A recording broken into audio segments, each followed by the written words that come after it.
My daily வெல்வாஸ்க்கு உங்களை வரவேற்கிறேன்.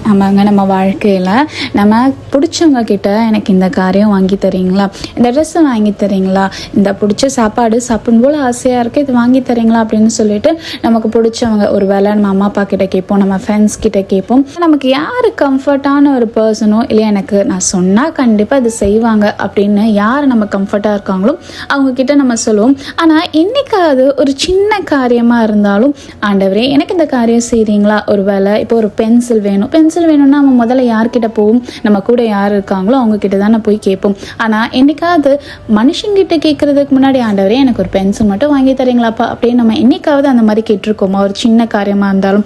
அதான் அழகாக ஒரு வசனம் சொல்லப்படுது, 1 ராஜாக்கள் 3:5, நீ விரும்புகிறதை நிமிடத்தில் கேள். ஆமாங்க, சின்ன காரியமாக இருந்தாலும் அவருக்கு நம்ம இம்பார்ட்டன்ஸ் கொடுத்து, அதாவது நான் சொன்னால் நான் கேட்டால் நிச்சயமாக அவர் தருவார் அப்படின்னு நம்ம நம்பிக்கையோடு கேட்கும் போது அவர் அதை அப்படியே செய்வார். அதனால இனிமே ட்ரை பண்ணி பாருங்க. நீங்கள் ஆசிரியப்படுறது உங்களை ஆசிப்பாகாமேன்.